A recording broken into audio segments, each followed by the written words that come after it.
Bahlil diamuk massa. Para pendemo teriaki Bahlil tukang tipu akibat dampak dari tambang nikel di Raja Ampat. Saat tiba di bandara, Bahlil disambut massa aktivis lingkungan Sorong, Papua. Massa pendemo melakukan aksinya di depan pintu kedatangan bandara. Massa berteriak, sebut Bahlil penipu. Massa mendesak Bahlil agar mencabut izin konsesi tambang di seluruh pulau Raja Ampat. Setibanya di bandara, rombongan Bahlil masuk ke transit bandara. Tak berselang lama, Bahlil melalui utusannya meminta perwakilan massa untuk bertemu. Namun saat massa hendak masuk ke ruang terminal, Bahlil justru keluar pintu belakang. Jelas saja hal itu membuat massa semakin marah terhadap Bahlil. Tentu saja situasi ini membuat massa kecewa dan marah terhadap Bahlil.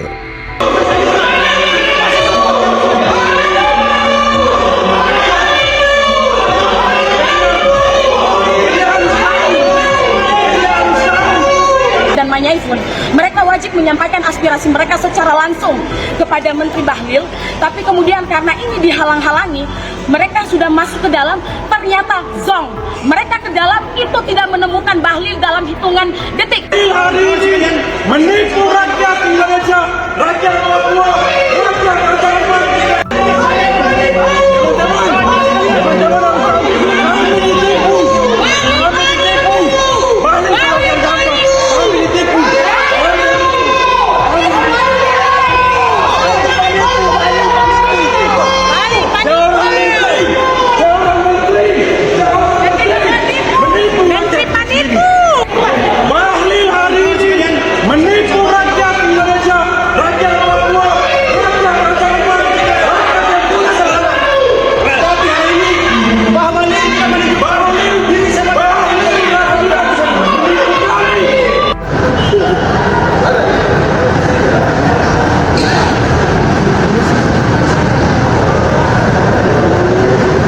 Saudara-saudara kita, apa benar nggak sih berita-berita itu? Kita ngecek langsung dan teman-teman kan sudah di sini bisa melihat langsung mana informasi yang objektif. Kalau yang tidak bagus, kita punya kewajiban untuk memperbaiki. Itu kewajiban kita, pemerintah, Pak Gubernur. Tapi kalau yang memang informasinya dan yang dilihat itu bagus, kita juga harus objektif. Berarti Pak Menteri lihat kenyataan di lapangan seperti itu? Jangan lagi tanya saya, Bapak lihat sendiri, sudah lihat kan? Saya sudah cek ini. Pak, dengan kegaduhan itu pemerintah sikapnya seperti apa Pak? Nanti kita evaluasi ya, kita evaluasi total, baru kemudian kita membuat keputusan. Ya, sekarang kan penghentian sementara kan terjadi. Nanti kita lihat kan ada pasti menteri juga LHK, menteri lingkungan. Namun saat kami memasuki kawasan Raja Ampat lebih jauh, kontrasnya menjadi nyata. Surga di satu sisi, tetapi terdapat kehancuran di sisi lain. Disinilah potret keindahan Raja Ampat berubah menjadi suram.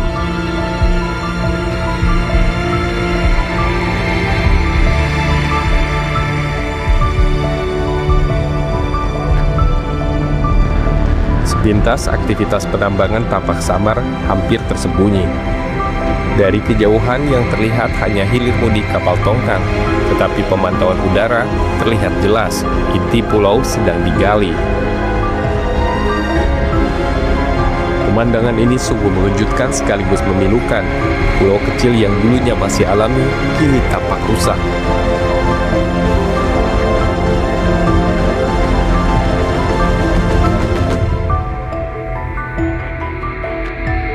Pulau kecil aja dikeruk sampai puluhan ekskavator, kita lihat di situ tuh.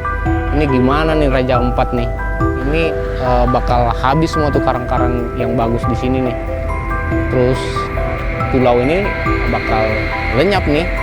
Kita akan kehilangan pulau lagi kalau dikeruk terus untuk industri mobil dan atas nama transisi energi. Para pengambil kebijakan mulai tergiur keuntungan dari sektor pertambangan terutama nikel. Hal ini telah mengorbankan pulau-pulau kecil yang menopang ekosistem alam di Raja Ampat. Ya, wilayah Raja Ampat ada sebagian areal yang menjadi wilayah konservasi. Tapi wilayah-wilayah ini tidak terlepas dari izin-izin yang diberikan oleh pemerintah. Nah, karena pemerintah hari ini hanya melihat keuntungan dan memperluas industri ekstraktif di wilayah ini. Lalu muncul pertanyaan, berapa lama keindahan Raja Ampat bisa bertahan menghadapi laju industri ekstraktif yang tanpa batas? Maka kita akan menyaksikan ke depan bagaimana kekayaan di Indonesia akan hilang akibat rakusnya industri nikel. Untuk itu, kita harus hentikan itu bersama-sama. Kita harus minta pemerintah, terutama pemerintah pusat, untuk menghentikan izin-izin tambang nikel di wilayah Raja Ampat dan di wilayah pulau-pulau kecil di Indonesia Timur, karena di Indonesia Timur ini adalah wilayah-wilayah yang sangat kaya akan keanekaragaman hayati di Indonesia.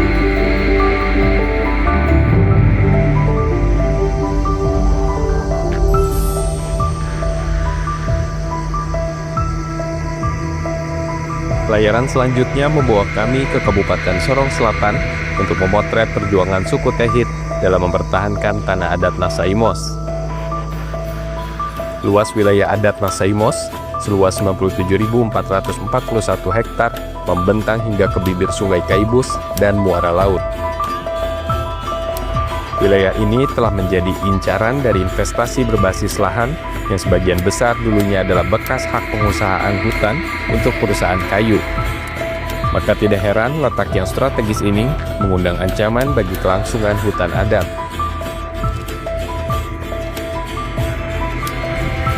Ini bakalan hancur nih kalau nggak dilindungi. Ini apa yang seperti yang terjadi di Sumatera dan Kalimantan. Ini akan dibuka habis, dijadikan kebun sawit, kemudian akan terjadi kerusakan lingkungan, konflik dengan masyarakat juga akan terjadi. Ini sangat berbahaya bagi masa depan orang Papua, sehingga kita harus melindungi sebelum bulldozer-bulldozer itu datang tiba di tanah Papua. Berjuang sejak tahun 2010, masyarakat adat Tehit Nasaimos akhirnya berhasil mendapatkan pengakuan status wilayah adat dari pemerintah Kabupaten Sorong Selatan. Selama ini mereka konsisten menolak program transmigrasi, penebangan hutan, dan perkebunan sawit skala besar. Untuk itu, suku Tehit Nasaimos kemudian membangun pos jaga agar dapat mengawasi lanskap wilayah hutan mereka. Sana, itu adalah pos pengamatan yang dibangun oleh masyarakat adat Tehit Nasaimos. Dan saat ini mereka mencoba bagaimana menjaga wilayah hutan adatnya. Pos ini adalah salah satu bukti bahwa mereka secara serius akan menjaga wilayah hutannya. Ini semua yang kita lihat sampai ke muara dan sampai ke laut, ini adalah wilayah adat Nasaimos.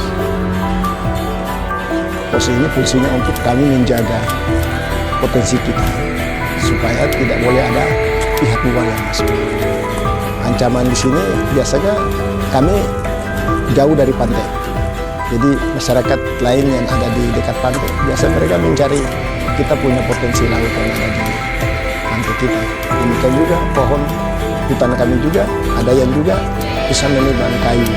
Jadi kami melihat dengan legalitas ini, gerakan-gerakan kami melalui kota, dan juga kami sudah buat papan-papan pelang batas di setiap marga, itu kita sudah pasang. Makanya yang selalu beraktivitas itu semakin lama kurang. Contoh di sini banyak kepiting kita, banyak ikan, udang, tapi sekarang sudah semakin kurang. Dan lalunya mereka aktivitas di sini. Sementara begini perahu mulai keluar dari muara banyak sekali. Tapi kami sudah beraktivitas. Saya sudah hampir 2 bulan di sini untuk bangun ini, saya lihat sudah kurang.